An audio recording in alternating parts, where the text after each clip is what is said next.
What's up, ladies and gentlemen? chuckfinleLP Crash Bash Part 18. This is the wrap-up video. This is where I will be talking about the uh, different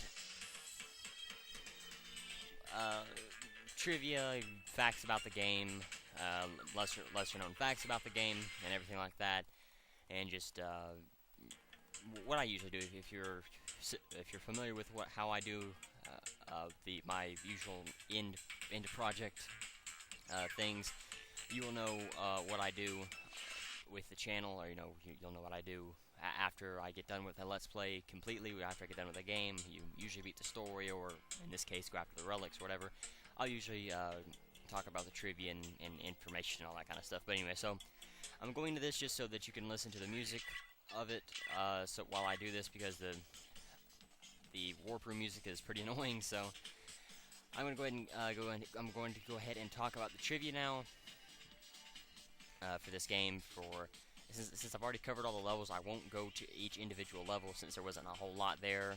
I'm just going to talk about the main game itself. But anyway, so Crash Bash is a game released for the PlayStation in November 2000, primarily intended as a multiplayer game, although it is also compatible with single player. It was the first game in the Crash Bandicoot series not to be produced by Naughty Dog. Instead, it was created and developed by Eurocom. It was the second game in the Crash series to be capable of using a multi-tap, which was how you used 4-player for the PS1. Back in the day, you had to use a multi-tap, which would plug into one of the controller slots, and that would give you 4 controller slots instead of just the 2 that came with the console originally. Following Crash Team Racing, which was released in September 1999. So, the story for this: in a temple somewhere in hyperspace, Aku Aku and Uka Uka are arguing over who is truly stronger. The two come to an agreement that they need to settle the argument. Uka Uka proposes a fight, but Aku Aku declines, stating that no malice can come between them. Uka Uka then proposes a contest between their friends and his minions instead, which Aku Aku agrees to. A few moments later, Crash and Cortex are summoned to the temple. Uka Uka explains the rules while summoning more characters: Coco for Aku Aku's team, and Tiny, Brio, Rillaru, Dingo, and Koala Kong for his team. Aku Aku immediately protests, challenging Uka Uka's confidence by insisting he must make the teams fair. Uka Uka allows Aku Aku to choose 2 of his team, Tiny and Dingo being the ones chosen. The contest begins. So for the good side, Crash, Coco, Tiny, and Dingo. For the evil side, Cortex, Brio, Koala Kong, and Rillaru. And there is an actual neutral side, which is Fake Crash, which is in the Japanese version of the game. Only he's an exclusive character to the Japanese version. Bosses, which are just variants of other mini-games: Papu Papu, the Bearminator, the Komodo Brothers, and Nitrous Oxide. Cameos: Polar in the Polar mini-games, Ripperoo in the El Pogo Loco mini-game, Engine in the Inballism minigame, and Pinta Penguin in the Snow Bash minigame. Types of minigames: Ballistics feature Crash Ball, Beach Ball, Inballism, and Skyballs.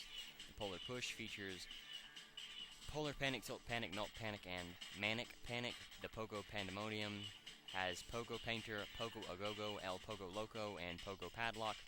Crate Crush has Jungle Bash, Space Bash, Snow Bash, and Drain Bash. Tank Wars has Desert Fox, Metal Fox, Jungle Fox, and Swamp Fox. Crash Dash has Dot Dash, Toxic Dash, Dante's Dash, and Splash Dash. Medieval Mayhem has Ring Ding, Drag and Drop, Mallet Mash, and K-Kaboom. The Warp Rooms, which is a jungle theme for Warp Room 1, has Crash Ball, Polar Panic, Pogo Painter, Jungle Bash, and Papu Papu as the boss fight. Warp Room 2, which is Ice, Beach Ball, Tilt Panic, Pogo Go-Go, Space Bash, Desert Fox, Bearminator.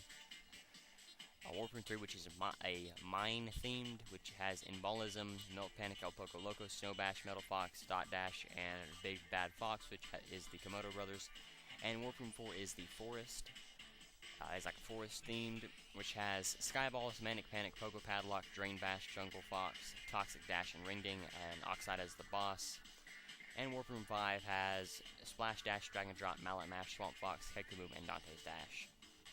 There is a secret level, which is the tiebreaker, which you can only get by having, if you're playing on co-op and you have 2 different sides, like if one player chooses a good side, such as Crash, and the other player chooses someone on the evil side, such as Cortex, you go into the tiebreaker after beating Oxide to see which side is truly strongest.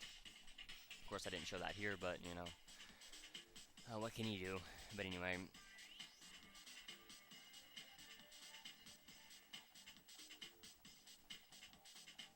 I'm sorry, I was just counting.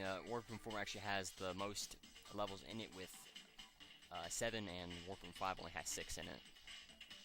Additions radically different from the previous games in the series. This game is often compared to the Mario Party series for the Nintendo 64, GameCube, and Wii. Every level is a minigame with various tasks which need to be completed in order to obtain prizes. The ending differs depending on which side, good or evil, you decide to enter the story with.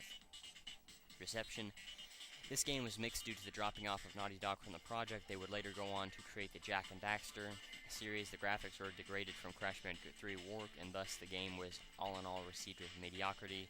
GameSpot gave Crash Bash a 6.5 fair, describing it as utterly run-of-the-mill, completely middle of the road. IGN gave Crash Bash a slightly higher score of 7.5, but still criticized the game for its graphics.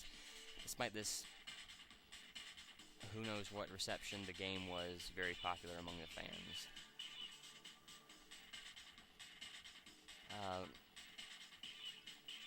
So for trivia, this game is loosely based off of Crash Bandicoot Warp. There are many maps throughout the game which are referenced to it, such as Space Bash and Future Frenzy, Kekaboom, and Toad Village, and some of the music is remixed from Crash Bandicoot Warped as well. This game was the Komodo brothers' last appearance in a Crash game, although they make cameos in other games. This is the first Crash game not to be banned by Naughty Dog, other than the PAL cover of, which is the European version of Crash Bandicoot Warped, and the N-Gage version cover of Crash Nitro Kart. This is the only game in the series to have Tiny Tiger on the box art. This is the first Crash game to have remixed music from other Crash games. Yeah, I guess that is, isn't it? Yeah, that's it. Not a whole lot of trivia on it, really. Or not a whole lot of information on it, at least not on this particular website. So, oh wow, only 7 minutes. Okay, well, final thoughts on the game. It's a party game, you know. I mean, there's not a whole lot of. I'm not familiar with the Mario Party series. I've never played any of the games on there, nor have I played the Sonic Party game, which was Sonic Shuffle, which came out around the same time for, I believe, the Sega Dreamcast, which was Sega's addition to the party game lineup that Sony had and Nintendo had. Never played that one as well, but they all take different things from each other. I believe Sonic Shuffle came out last, so I think that took more from Crash Bash and Mario Party, but everyone pretty much says that both games took different things from Mario Party. So if you played Mario Party, I wouldn't say this is a really different game. It's not a bad game. And like I said before, the story is good. You know, just going through the level or going through the story mode and all that is fine. It's even going after the gold relics is fun. But once you get to the sapphire relics, that it makes it so difficult and almost unfun. You know, just because you have to win 3 times in a row, and as you've seen, if you win 2 times and then you lose, even just by BS, you know, you still have to do that over again, and it just tends to eat at you and wear at you over time. So that's not really all that fun. It's you have to think about that as being single player. You know, you think with the co-op is different though, because everything gets doubled in co-op except for what you need to do with the crystals and trophies. I'm just talking about the points that you need to do to win the different events, such as with the trophy. Instead of it being a single point, instead of a single player getting the highest point, it's the single team getting the highest combined total. Or with the any points based stats, that's what it is. It's combined total. Everything else, you're pretty much just make sure that you stay alive, but you don't need both team members to stay alive. You do need with the gyms, it's the say like with Pogogo, I had 150. I needed to, I had 150 points. Well, doubled on co-op, that would be 300 points, and the AI would only have 180. So, and all of the time gets decreased. It gets cut down again, I believe, by 5 seconds, if I'm not mistaken. Like I know with on Milk Panic, instead of having 25, you have 20, and you have to really push hard and you have to really be fast to be really good at the level. The gems for the the ballistics games, it's a combined total. Again, you both have you player 1 and player 2 share the same number of points. So if player 1 loses a ball, or lets a ball pass and loses a point, player 2 also loses that point as well. And again, it's doubled. So like with Crash Ball, where you have 5 and the AI has 15, you would have 18. I'm not 5. I'm at 9. You'd have 18. They would have 30. So that makes it difficult. And I'm not a really huge fan of co-op, especially in this game. I find that it's so much easier just to play it by myself. But that could be a thing that you want to do. You know, as I said, it doesn't matter what you do as you go on. It's going to get harder and it's going to get more frustrating. So I wouldn't definitely say this is a game that you wanted to play. But if you're a fan of party games and you like playing co-op and you just like playing party games in general, definitely something that you would want to get, just for the party game aspect of it. But anyway, so thank you for watching. It won't be a challenge video because this is a wrap-up video. I usually don't do challenge videos during the wrap-up videos.